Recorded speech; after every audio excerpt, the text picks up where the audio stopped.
never slow up, no I don't take shit. I got no love for the fakeness. If you wanna play tough and wanna hate this, I'll always show up. I don't ever slow up, no I don't take shit. I got no love for the fakeness. If you wanna play tough and wanna hate this, I'll always show up and make a statement. I don't ever slow up, no I don't take shit. I got no love for the fakeness. If you wanna play tough and wanna hate this, I'll always show up and make a statement. Everything I do so instinctive and so passionate. Every word I move so descriptive like an adjective. I got a vendetta against people who patented being negative when you should be.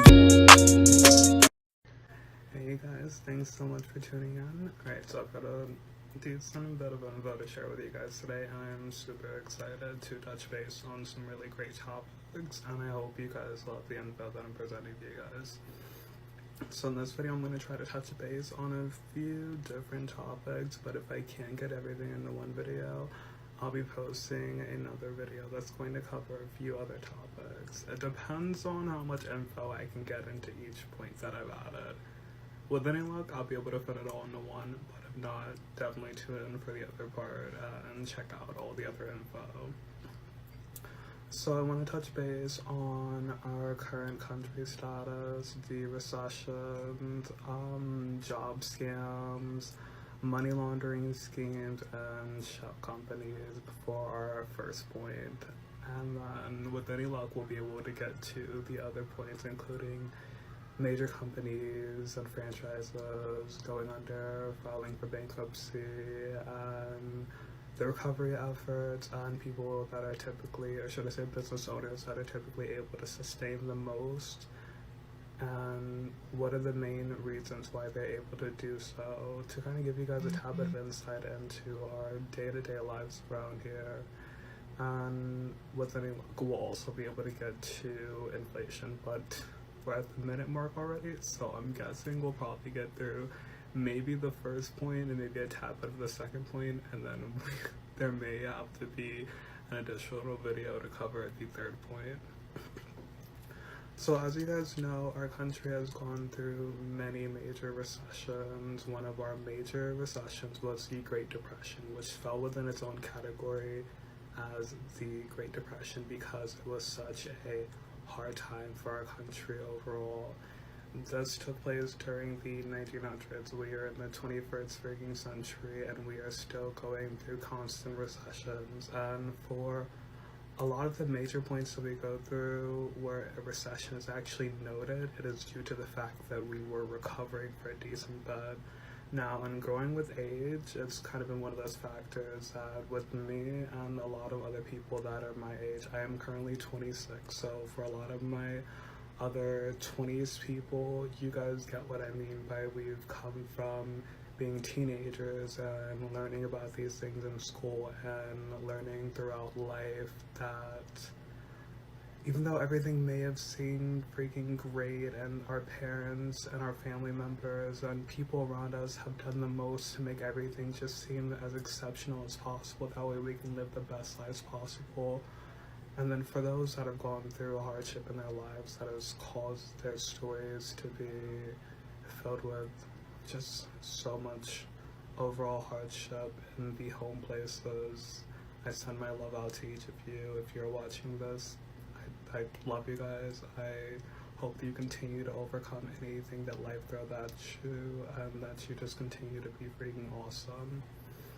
But for a lot of us, we were able to reflect upon going through the recession, seeing our parents go through hardships, jobs where it's like, you know, this one isn't enough, and then they're doing this to literally just completely support us. For others, it was literally trying to manage company downfalls and working with freaking, and as stated for one of the second points, the major companies and franchises, managing employee workforces and so much other stuff. And as we grew through life, we kind of got to go from these little, these little freaking people that were just eager to just be a part of the world and to learn day to day and everything, and just to experience the awesome things such as, you know, just going to a store and asking for a freaking candy bar or a freaking like, in my case, I love Skittles growing up. I wasn't a big like chocolate fan, so I would love literally, my favorite was like sour Skittles, and that would be like one of my favorite freaking things, just to be able to go, you know, can I have some freaking Skittles, and just to know that I could have freaking Skittles. Like, these were just the little things as being a child that made our freaking days, you know. Going to McDonald's and getting a freaking Happy Meal was freaking something that was awesome to each of us who have had like Happy Meals. If you've never had a Happy Meal, if you were like a Burger King baby and you got like your freaking like Burger King freaking meals and stuff like that, like even grabbing like a freaking Junior Whopper with your parents, your family members, your friends, if you've gone through like let's see, if you've gone through different types of care, if you've been like adopted, those are still your family members also. So I guess that would still fall within the category of family also.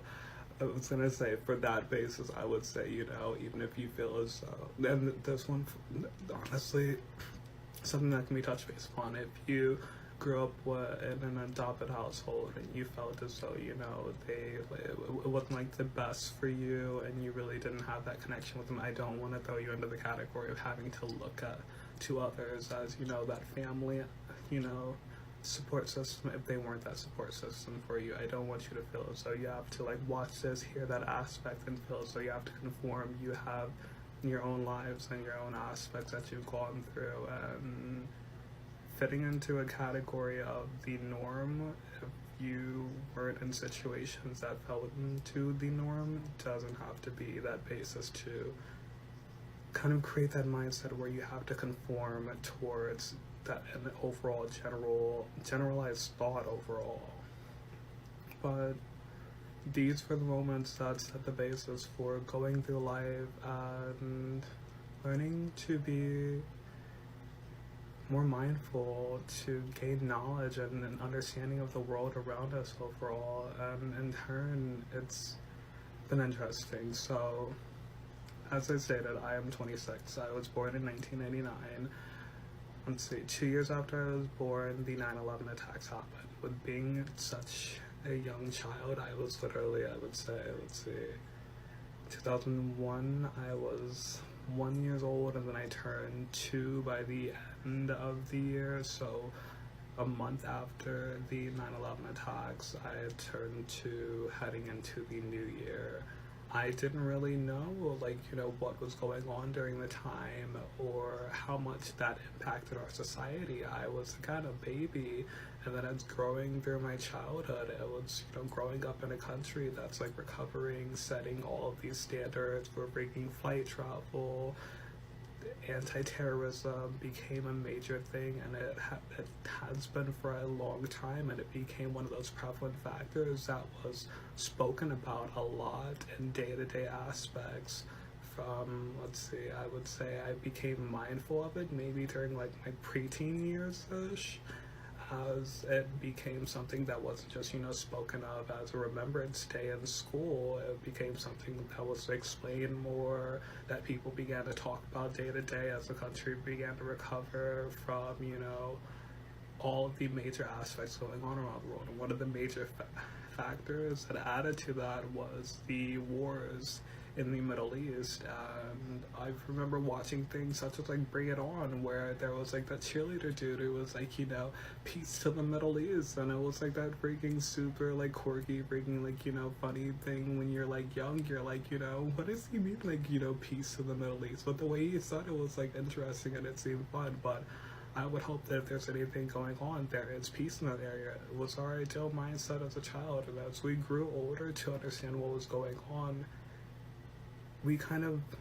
grew more mindful during the time frames when a lax basis was able to be set, where there was more acceptance and it was, you know, less chaotic.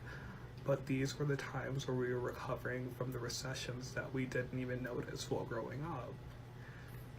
One of the major recession points that was noted was around the time that Barack Obama was elected president in 2008, and I believe it was the 2007 or 2008 house marketing crash, and that was, I believe it was 2007 actually. I believe it started before he was actually elected into office, and while he was elected into office, it was something that was talked about a lot during his first term. A lot of people within society itself actually blamed Obama for, you know, a lot of the stuff while the country was recovering. And then during the second term, again, with being a kid growing up during this and then listening to other people talk about it, it kind of gave you that insight to be more mindful. So it's like, you know, you're growing to learn to understand what's going on in the world around you and to learn what aspects affected those and what aspects really didn't. And alright, you guys, we're getting towards the end of part 1, so I'm gonna cover part 2 and hopefully get to the second bullet point, but if not, I'll do like separate videos for each. Alright, you guys, let's go with part 2. Alright, so as stated, we were covering the Barack Obama administration and the Great Depression of, and I actually have to pull up some facts on it because I was like, I just want to make sure I'm covering the right time frames, because I was like, 2007 is like the year that I remember the entire like major market freaking thing starting to take place. So I was like, I was pretty sure that's when the Great Depression, or should I say the recession of the time, started, and it was 2007, and it was noted as the Great Recession. So we had the Great Depression, and one second, I'm gonna see if I can pull that up also. The Great Recession hit in 2007 through 2009, and the Great Depression hit 1929. So nearly 100 years later, let's say, I'm gonna like add in a bit of like fact points from this, and then we'll get back over to the top point. The Great Depression, let's say, was a severe worldwide economic downturn that began in 1929 with the U.S. stock market crash and lasted until 1939, which was literally one of the major points that created that aspect of it being such a Great Depression point. It took a really hard major toll on the economy for 10 years, and then after the World War, and then while the country was still working to recover from that, the presidents were working on relief plans.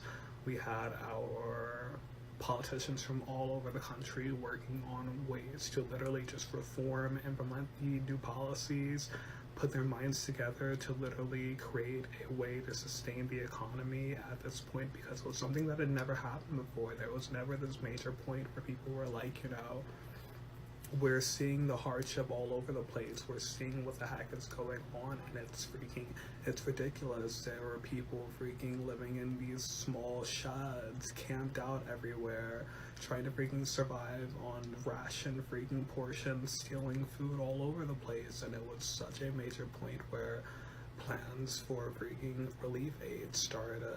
As you guys know, we live in the current day and age where instead of calling it food stamps, it's now called SNAP aid, because at the time, during the freaking 1900s, food stamps were the thing that literally helped to freaking supplement the income for purchasing food and food goods.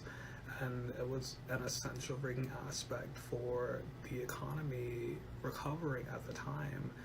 And during World War II was when we really started to see this aspect of women taking over in the workforce and really creating this, honestly, so as being an educator who's worked in early childhood education, it's been a really cool aspect to be able to work within the early childhood field and to reflect upon that hardship and time that our country went through, where women were at home going to freaking work within the workforce. They were freaking working to create freaking crafts for freaking ending the war, providing freaking relief. They were just doing a lot, and they were working with men to do so. They were freaking really taking over. It was that real time in our existence where, outside of other aspects where women were involved within the workforce, and other societies that we've had where women were bringing major, you know, they were equal to men, this was one of the major times in the let's say within the centuries of these 1600s to the 1900s where it was instated within society again that women were able to freaking do what they could always do. They were the freaking equals to men, and it was just exceptional in itself.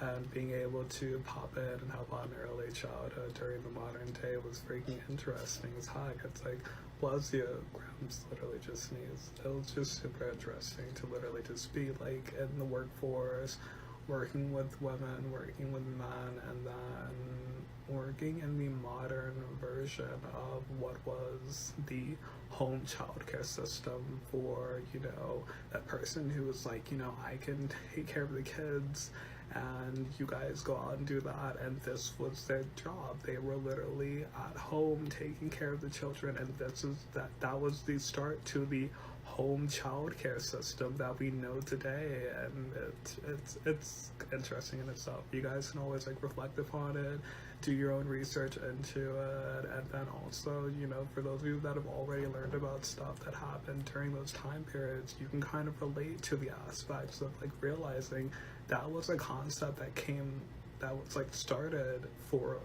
relief during the war times, and it's become a norm within our society where it's like, you know, what do we do? You know, mom's going to work, dad's going to work, what about the kids? And then it's like the utilization of the early childhood educational field, where it's like you're not just dropping off your kids at a daycare to freaking just, you know, hang out and have like, you know, someone there to freaking take care of them, like, you know, the babysitter flow when we're like babysitting freaking family members, friends, children, and stuff like that. Which means like, you know, when you're like teenagers also, you know, when you're just babysitting to literally, you know, do the freaking early working freaking base type of flow, and you really just think about it as, you know, oh, it's a babysitting thing. It's like a freaking job when you're like, you know, younger and stuff like that, and it's something that we do when we're like, you know, helping out, and it's something that's still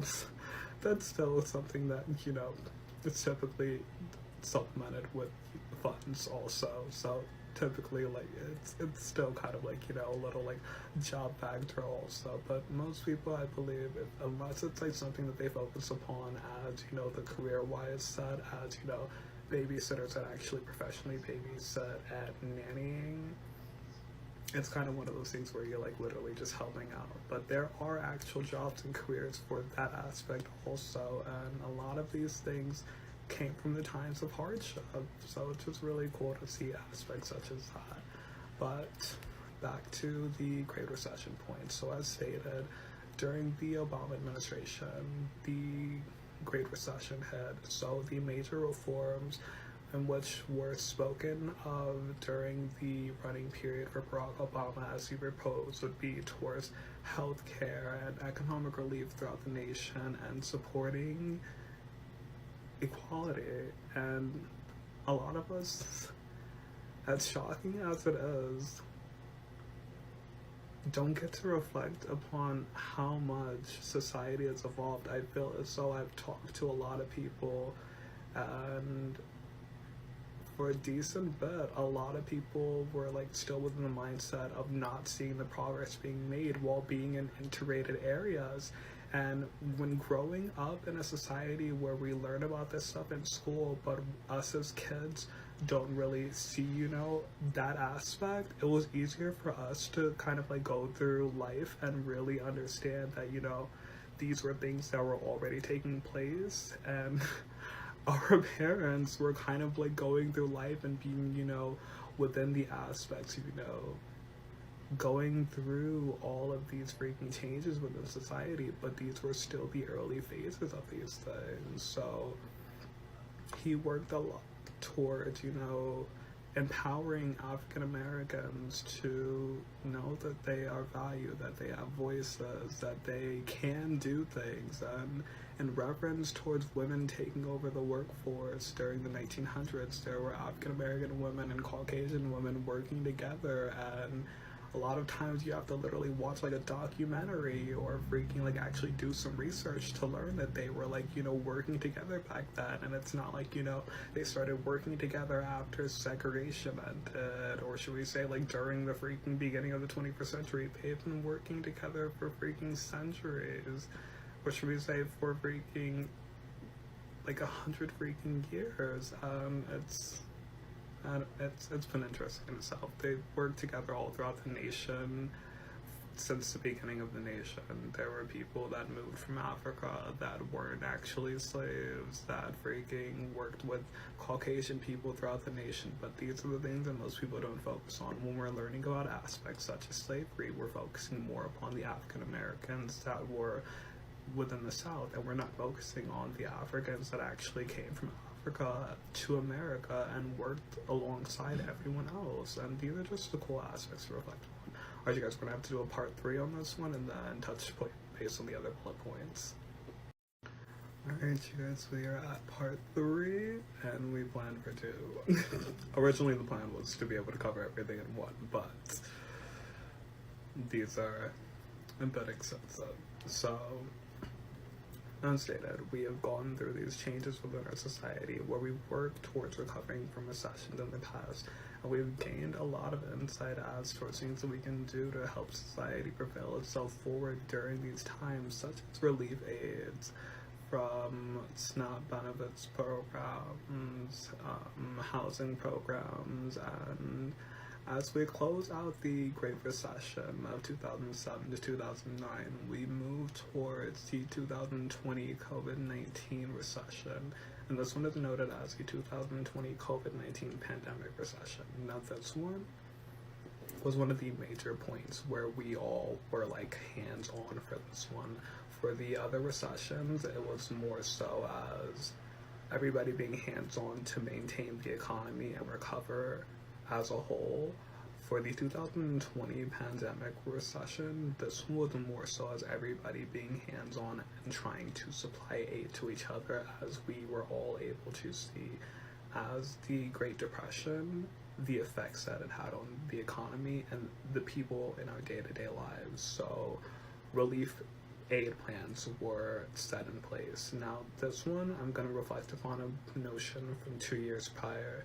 Now, as you guys remember, there was a lot of turmoil during Trump's first term, and it was in connection to these major government shutdowns that me personally, and for a lot of people in my generation, we have never gone through anything like that.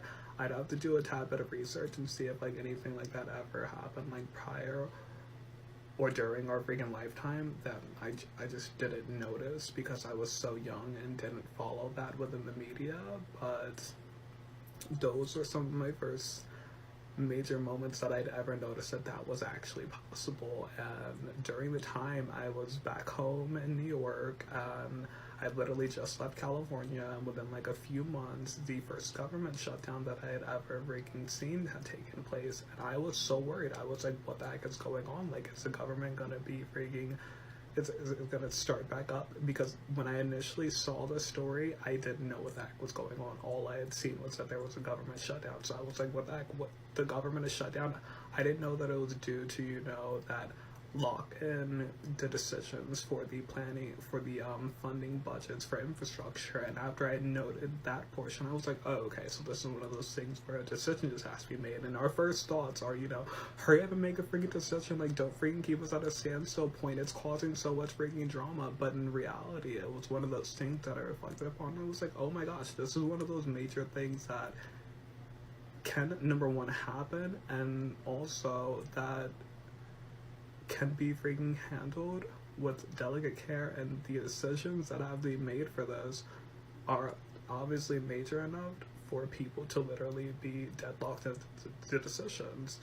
But during the time frame in which that shutdown took place, there was a lot of economic hardship within places such as DC that affected people throughout the nation, as the government shutdown started affecting funding towards our, let's say, our politicians and people that work within the federal branch, and this was the first time that I had ever seen anything like that take place, where I was able to reflect and see and then note everything that I had learned and the references towards how people were actually funded by the federal government. When they tell you that, you know, people that work at school are working and doing a government job the same as cops and, you know, judges and stuff like that, it's true. These are federal funded branches, and when things such as shutdowns take place, because funding cannot be decided,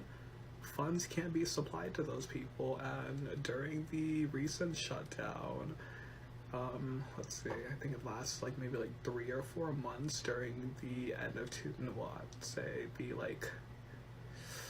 the third quarter-ish of 2025, the hardship spread throughout the freaking nation. We had people literally popping up and being caught on freaking camera and interviewed, discussing the hardship that their families were going through and not being able to freaking have their SNAP benefits. And the major point to focus upon was that with the funding not being able to be allocated towards these programs are kept at a standstill point. And my grams works as a daycare director, so with her working within that field, a lot of people were affected by the government shutdown, because for people that were getting assistance for funding for their child care plans, they weren't able to get their funding because once the government shut down, and I would say most of them were affected during like that final month where the funds started to run out, and the workers were having to freaking, you know, stay home or come into the workforce, and that, you know, be promised that they would be paid their funding, you know, as the funding became available. And that's one of those things where in recession points, it has to be noted, where we're like, you know, we will have the funds for you, but we will have to allocate it towards you after. But if you can go all hands on deck, we will literally cover you when we can, and thank you for your service, because you're the ones making it possible for us to stay on top of everything now, so that it doesn't become this major thing that we're having to freaking recover from. Not only from the fact that, you know, we had that loss of funds, but then there's the paperwork that we have to go through to literally hand over and pay towards everything that has been backed up, so many other aspects. So a lot of people were literally waiting for their funds to be resupplied so they can go get food for their families. And as stated during the 2020 pandemic recession, the efforts of food aid was one of the most crucial aspects. A lot of people weren't ready for that. There were a lot of layoffs during that time. Also, there was this major recession point where companies were like, you know, we're filing for bankruptcy. We weren't ready for this. We don't have the funds for people to not freaking be shopping. We don't have the funds for unemployment to be reaching its highest point. So a major aspect throughout that time frame was trying to get people back into the workforce, trying to get people working from home. Companies such as Amazon literally offered a lot of programs where they were like, you know, you can be a package receiver and then package the things up and then ship them out to the warehouses. You can literally be somebody who literally receives the packages and freaking ships them out to the actual place in which they have to go. And there were so many jobs being created so that people could work remotely, and it was very freaking crucial in the time to work towards recovering as a society. As I stated before, of course, childcare helped a lot with people that were, you know, in households where both parents worked, and it was one of those major aspects where we were like, we need all hands on deck. We need everybody back into the workforce, and we need everybody to be able to recover as a society. So SNAP benefits were offered to literally everyone who wouldn't have the necessary funds to literally, or should I say, who fell within the funding bracket of approval, and they were supplied literally, I would say, up until like 2023-ish. So like from 2020 to 2023, the food funding aid was provided to assist and help with so many people throughout the Reagan country. And programs such as the Reagan medical health care plans have been implemented for years, and they have been used to ensure that people are able to have affordable health care, that people are supplied with the health care that they need. Alright, you guys, so overall throughout the pandemic recession, we went all hands on deck and worked towards coming from the recession point, but we are still at the current point where in the next video I'll touch base a tad more upon some of the major things that added towards our continued feelings as though we are still within a recession, even though we went all hands on deck.